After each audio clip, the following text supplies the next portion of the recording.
Chevy. I'm bringing you the latest updates on the Sebastian Roberts case. Thank you for joining me today.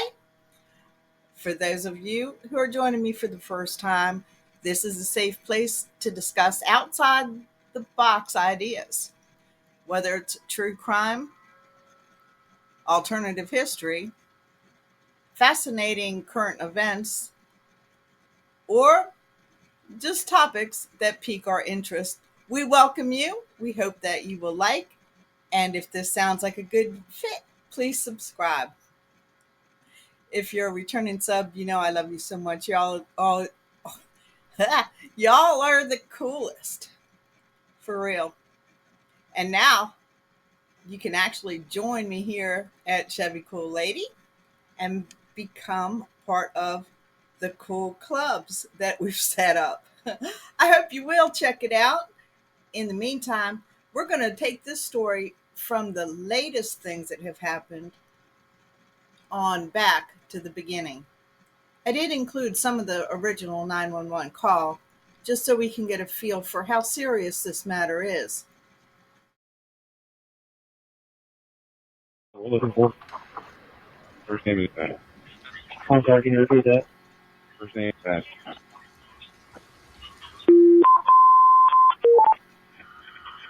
The last clothing description was black sweatpants with a white stripe, black long sleeve t-shirt with a print. Just one second. Number 4, Hendersonville. Caller advised that the 15-year-old male is not in the bed. Medium white male, 30 blonde hair, approximately 5 foot, one finger going down. I was going to be wearing a black sweatshirt, black sweatpants. Juvenile does have a form of autism.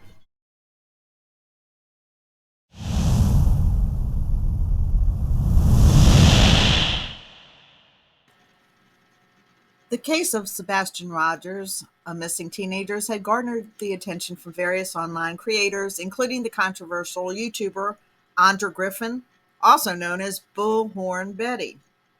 Sebastian has been missing since February 2024, and his family has been vocal about their efforts to find him. However, tensions between the family and Griffin have escalated significantly. Griffin initially gained attention for her coverage of the case using her platform to raise awareness. However, her methods, such as publicity discussing the family and their home on her YouTube channel, have been met with legal pushback. Sebastian's mother, Katie Proudfoot, along with his step-grandparents, filed restraining orders against Griffin, accusing her of harassment, stalking, and encouraging others to do the same. They allege that Griffin incited her followers to create disturbances and even threatened to purchase a firearm and bring it to their home. Despite these accusations, Griffin denied any wrongdoing, stating that her actions were lawful and focused solely on finding Sebastian. She also suggested that her work is being misunderstood, as Sebastian's biological father, Seth Rogers, supports her efforts, believing she is helping to keep his son's case in the spotlight. In August 2024, Griffin was arrested in Tennessee for violating the restraining order while attending a vigil for Sebastian. She was booked into jail without bond, further complicating her relationship with the family and the ongoing legal battles. The case continues to unfold with ongoing hearings and related to the restraining orders and Griffin's alleged violations. The family remains focused on finding Sebastian while contending with these side issues involving online creators. The types of behavior that the Proudfoots listed on Griffin, specifically Sebastian Rogers' mother, Katie Proudfoot, and his step-grandparents, listed several disturbing behaviors by Andrew Griffin, Bullhorn Betty, in their legal filings for protection orders. These behaviors include, first, stalking and harassment. They accused Griffin of stalking their family by driving near their home and recording videos. Katie Proudfoot claimed that Griffin was endangering their safety by live streaming and encouraging her online followers to do the same. 2. Inciting violence. Sebastian's step-grandfather, Terry Bowersox, alleged that Griffin posted their home address online and encouraged her followers to cause disruptions in their lives. He also claimed she incited violence by threatening to purchase a firearm and bring it to their home to get answers. 3. Spreading false information. Katie Proudfoot noted that Griffin was spreading misinformation about the family, making it harder for them to focus on finding Sebastian. And 4.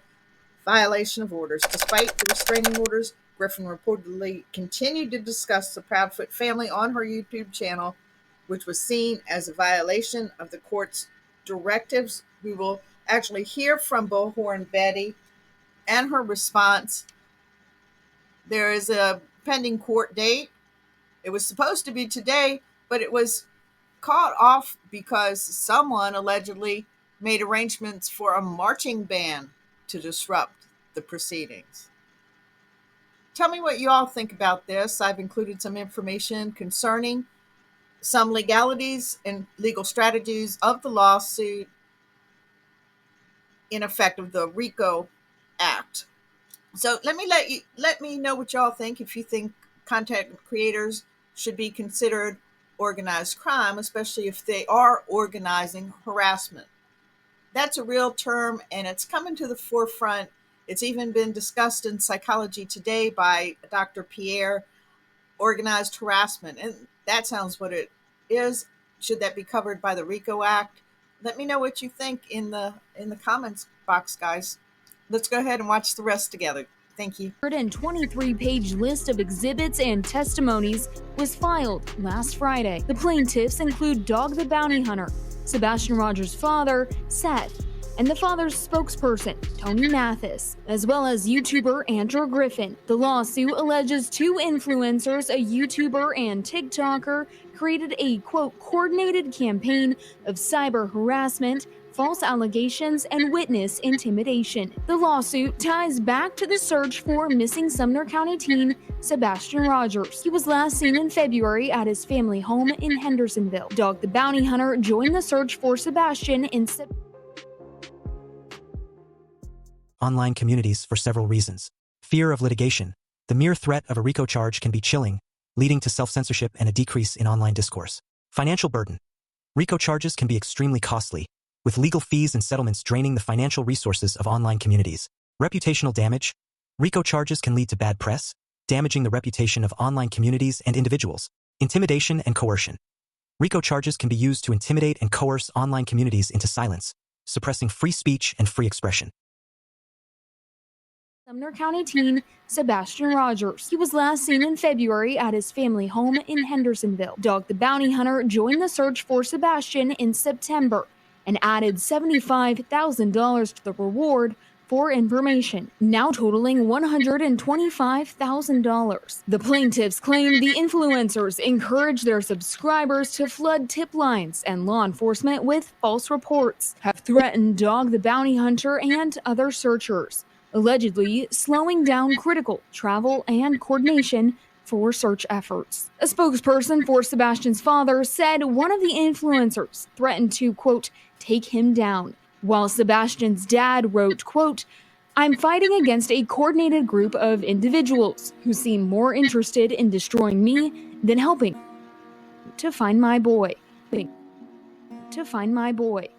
went on to say, quote, if my son dies out there, they'll have blood on their hands. The lawsuit urges the influencers to stop any disparaging comments about the plaintiffs, remove any previous video content doing so, and ask their subscribers to follow their example. A press conference was scheduled for today in Pennsylvania, where the influencers live, to address the filed lawsuit. But according to At Night Private Intelligence Agency, the conference was postponed due to, quote, reports of individuals arranging for a marching band to interrupt the conference, along with other suspicious messages.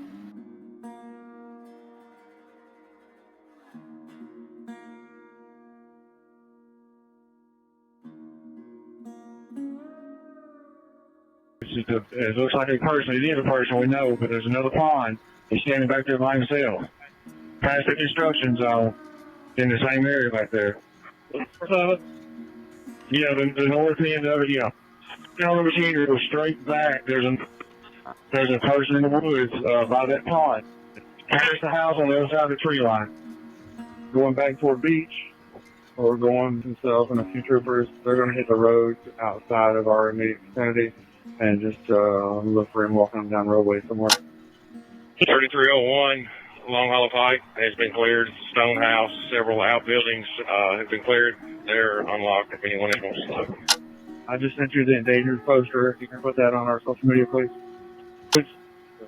You should be about 15 foot from it. What's the child's first name? Should be all over it, whatever it is right there. The two people walking through it. It's a mannequin. Sorry, guys. Look just like a person from the air. Nikki, how many drones do y'all have up? One at the moment. I've got mine grounded so I can get Sartopo up. I'll be back in the air momentarily. 29 Central on scene. Put 2 out here with me. 10-4, has anybody been there since the initial? There's a whole bunch of people right now. 4 in the mom. Can you help me listen to the radio on the north end until we wrap this up, please? Yes, sir. Brandon, you've got Hendersonville Mounted Patrol coming up there, and Joe's sending some more cars if we can start from the beginning, from the original house, and set up a new plan up there. Neighborhood Facebook page. Post was made. 1023 check. No motion on camera. Unit on Stafford. There's an additional caller call in that was in the net stating she saw someone that made the description on Hogan's Branch. Male with sandy blonde hair with a bag wrapped around his head. Child stated he had on a reflective jacket approximately 2 hours ago. There's a bridge. Lower station camp behind the market. I'll be en route. I'm close. Did we get somebody else on the other side of their nursery to come down? She stated that he could be on that side. 446, where was he last seen at? Just under the bridge. She stated that when she went down to turn around, he was gone. 446. Did you talk to the client? She's still by the bridge. Scout 449 Remington in Cambridge Farms. White male, gray t-shirt, white pants. They didn't get to see his face, kind of shaggy blonde hair. We'll be out at Lower Station, Scarlet, and Big Station with a white male juvenile with 4-wheeler in the creek. Who checked out with the juvenile on Station Gal? This is not going to be our missing juvenile. He's with his father in the creek. I made contact with the male, the caller, and him and the trail called about. It's not our subject.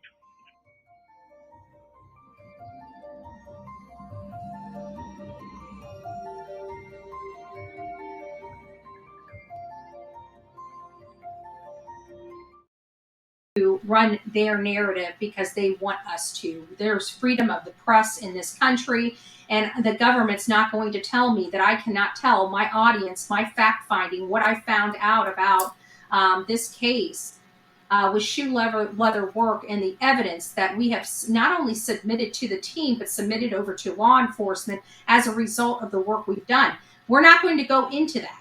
And just because Sumner County doesn't have it doesn't mean it wasn't turned in. Especially a small little town like Sumner County, out of this whole entire country, telling me that I can't have my First Amendment rights to cover a case. Sumner County doesn't have it doesn't mean it wasn't turned in. So when I'm out of all the people out here on these streets, I'm the only one that have sold my interviews and news articles to places like TMZ. I'm the only one that out of all these little people on this internet that have been, interviewed by Australian news, European news, French news. Hell, I was even interviewed by Telemundo. Put me in a documentary. People that I worked with Paramount, as far as true blue investigative reporting, not only mainstream media, but also documentaries. And then a person, after all of that, telling me I'm not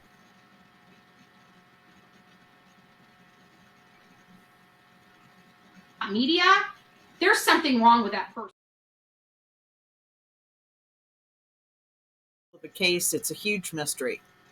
Where is Sebastian? What happened to him? Who saw something viable? If you have, at the end of this video, there will be a tip line for sure, and there's a tip line in the beginning as well. Anything helps. If you remember anything, if you were in the area, but don't clog up the minds with false leads, rumors, and subjections. This is not the time for that. Why anyone would want to do that, I don't know. I'm just getting into the story. If you have some insight, please leave it in the comment box. Also, if you've been following the story, please let me know what you think. I'll be digging up more information and providing a few more videos.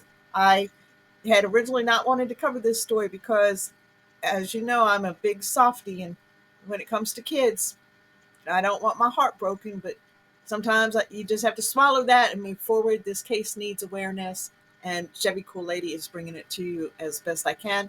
Thank you so much. We just started with this video because I heard about the lawsuit, which potentially could affect all content creators, especially those covering true crime cases.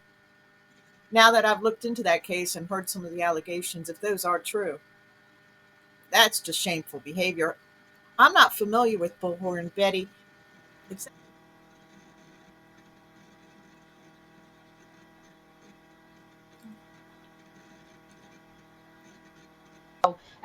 you have to understand that you have to go through certain things. You can't just say, oh, I don't like this person, so I want to keep them from coming around me. No, they have to actually be a danger or a threat to you, which I'm not a danger or a threat to anyone. Okay? The only thing that I'm a danger to, a threat of Jonathan, is him getting his ass chewed out the next time I see him. That is about as much of a threat as I am to that man. And he can't handle the tongue lashing that he's about to get from me the next time I have an opportunity to see him. That's what he's trying to avoid. Well, it's not going to happen because I already have a shirt with his girlfriend on it that says homewrecker, that I plan on wearing out of every job that we are out together. Everybody will know. Yes, that is very vindictive. Now you can claim me and put that check in the vindictive spot. But everything else I've been saying has been 100. And people want to sit there and play. I told you guys, half holy, half hood. You can pray with me, but don't play with me. You push my buttons, I'll push right back. A truther. I don't want to say the names because I'm not positive. I need to look into that. But other than that, I've never heard of her. I don't know her. I don't really know the other content creators listed as well. There will be more lawsuits following, I'm assuming. If y'all know, let me know. I thank you for watching this. I wanted to keep in mind the seriousness of this case and the fact that somewhere out there is a 15-year-old boy who is somewhere on the autistic spectrum. This also is an area, I was wondering if it got hit with the floods that have been in that area. Do y'all know if Sumner County was affected? I meant to look that up a little earlier and it slipped my mind, but I will look it up and find that out as well. Phew, it's so sad. It's just so sad. All right, well, thanks for joining me. I appreciate you so much. Please like and subscribe to help spread all the awareness we can. We'll get as many eyes on this stuff as possible. Thank you so much. Love.